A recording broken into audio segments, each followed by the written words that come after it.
कृष्ण प्रेम दिलीप राय को अपने पत्र में लिखते हैं कि असली साधना के स्वरूप के संबंध में दिलीप कुमार राय का अपने एक पत्र में उन्होंने लिखा कि असली योग का स्वरूप है श्री कृष्ण में परिपूर्ण आत्मसमर्पण। और इस समर्पण किसी प्रकार की आकांक्षा या वासना नहीं होती है।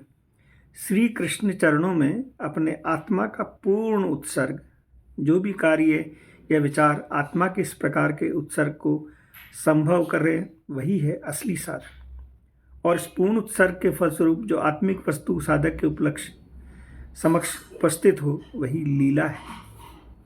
सन 1944 में उत्तर वृंदावन में छा गई शोक कादम्बिनी की व्यापक कालिमा गुरु प्रेम के मर्म स्थल पर हुआ भीषण वज्राघात यशोदा माँ का तिरोभाव हो गया। ऐसा आघात उन्होंने अपने जीवन में पहले कभी नहीं लगा था। दिलीप कुमार राय को अपने एक पत्र में उन्होंने लिखा कि कृष्ण प्रेम लिखते हैं कि गलस्टोन व्याधि के कारण माँ मरदेह त्याग कर चली गई। देहांत के समय जो परिपूर्ण शांति विराज रही थी, उसके अंत में उसका वर्णन नहीं कर सकता। कृष्ण दर्शन जनित परितृप्ति की एक नई आभा झलक रही थी उनके मुख और नेत्रों में।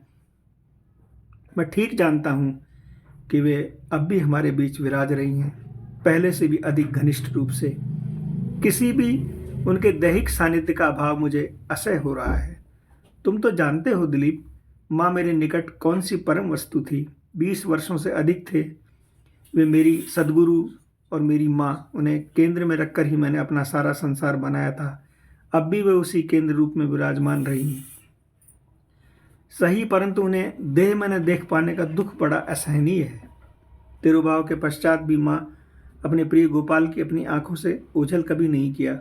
उस दिन दंडेश्वर झरने के पास माँ का देह भस्मीभूत हो जाने के पश्चात वे आश्रम वासियों के साथ आश्रम लौट आए। थके होने के कारण रात में देर तक सोते रहे। शेष रात्रि में हठात सुनाई पड़ा माँ का स्वर, गोपाल यह क्या, अभी भी सो रहे हो? भजन का समय चला जा रहा है। थोड़ा रुककर उन्हें आश्वस्त करते फिर बोली, गोपाल मैं अब भी आगे की तरह तुम्हारे निकट सदा रहती हूँ, ये निश्चय ही जानना। कृष्ण प्रेम चौंक कर उठ खड़े हुए और चारों ओर देखते हुए अश्रुपूर्ण नेत्रों से बोले, माँ यदि तुम पास में हो तो दिखती क्यों नहीं? अब तुम्हारे दर्शन कभी न होंगे क्या? न बाबा, तुम ही को आना होगा मेरे पास। एक के बाद एक पद आगे बढ़ाते हुए, तुम्हारी साधना ठीक चल रही है, तुम यहाँ से इस लोक में आकर मुझसे मिलोगे।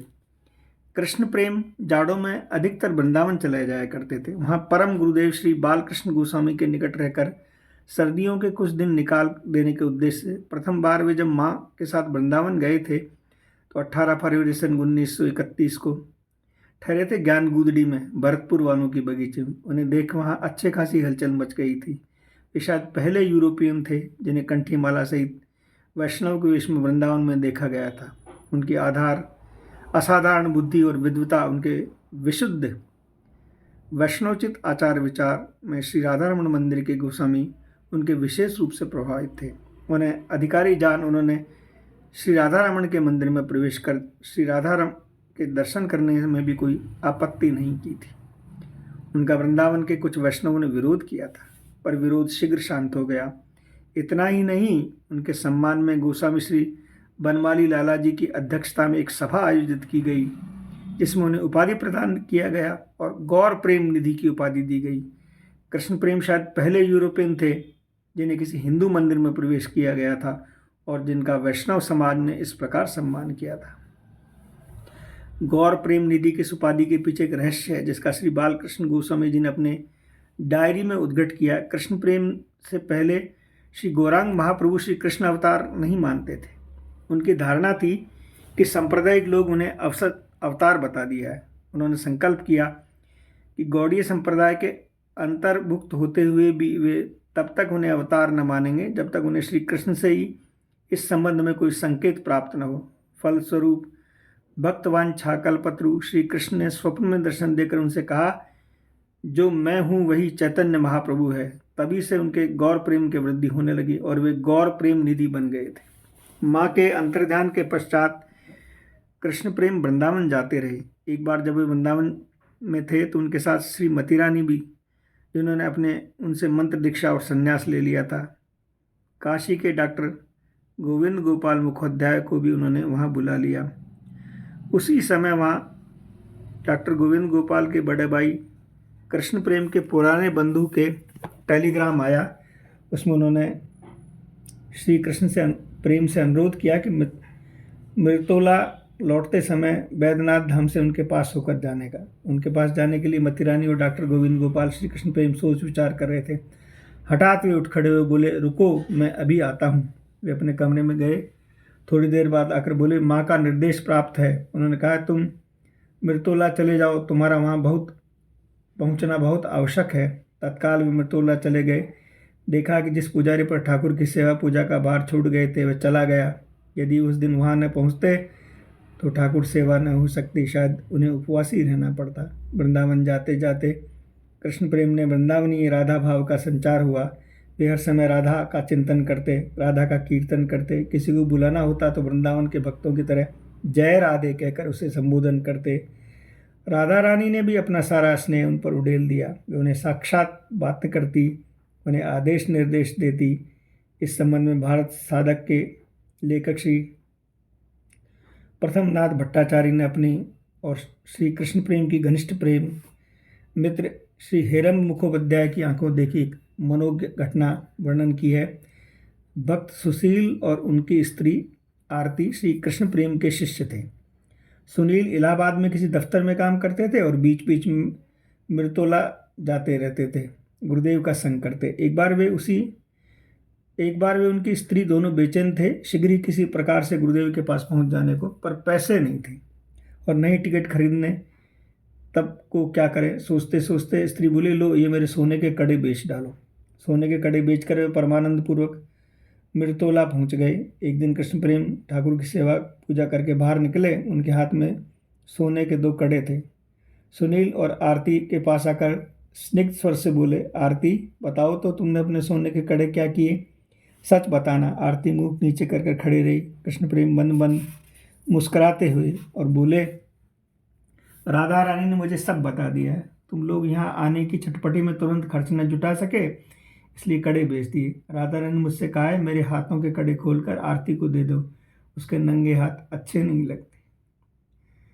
सन 1984 में कृष्ण प्रेम दक्षिण भारत की यात्रा को निकले। पहले मद्रास और पांडिचेरी होते हुए तिरुवल्लामलई में रमण महर्षि के आश्रम। उस समय महर्षि अपने कोच में लेटे थे। उनका विस्फारित नेत्र रहस्यमय लोक की किसी दुर्जय वस्तु पर टिके थे। मुख पर विराज रही थी अंतरात्मा की परितुष्टि सूचक अस्फुट हंसी। चारों बैठे भक्त नियमित ध्यान और जप में रत थे। दर्शनार्थी निर्निमेष आत्मज्ञानी महात्मा को देख रहे थे। कृष्ण प्रेम भी प्रणाम कर एक और बैठ गए ध्यान की मुद्रा में। थोड़ी ही देर में एक दिव्य भाव की आविष्ट हुए।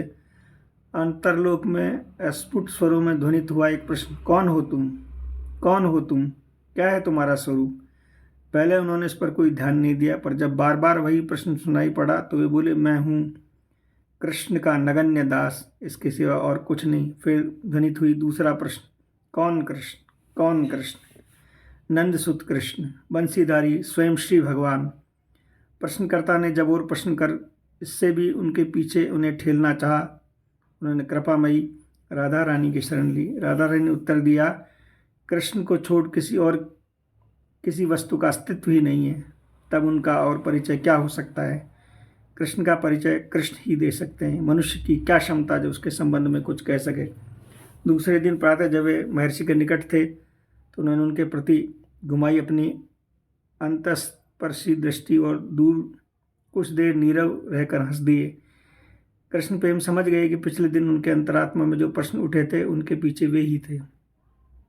तब कृष्ण प्रेम ने मन ही मन प्रश्न किया, महापुरुष अब आप बताएं, आप कौन हैं और क्या है आपका स्वरूप। उसी समय हठात उनका स्थूल देह सबके सामने शून्य में विलीन हो गया। थोड़ी देर में फिर सब ने देखा कि वे अपने स्थान पर पूर्व जो विराजमान हैं। कृष्ण प्रेम की ओर देखकर मुस्कुरा रहे हैं। कृष्ण प्रेम समझ गए कि वे स्थूल सूक्ष्म की परिधि से बाहर एक आत्मज्ञानी महापुरुष है।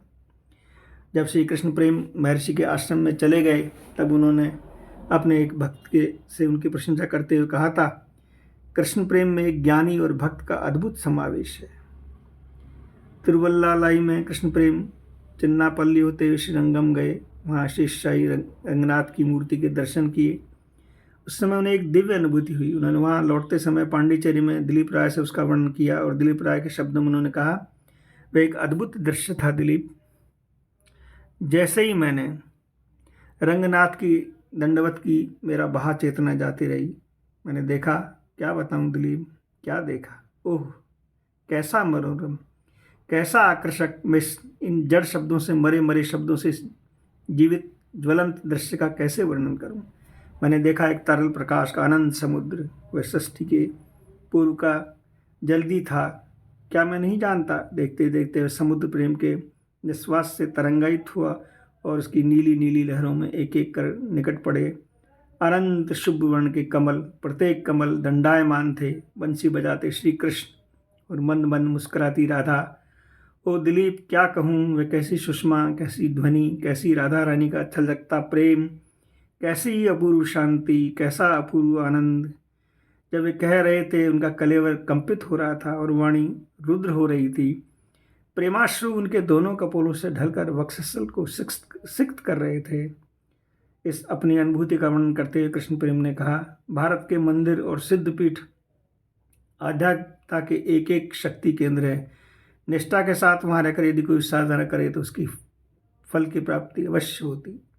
जय जय श्री राधे निताई और हरि बोल।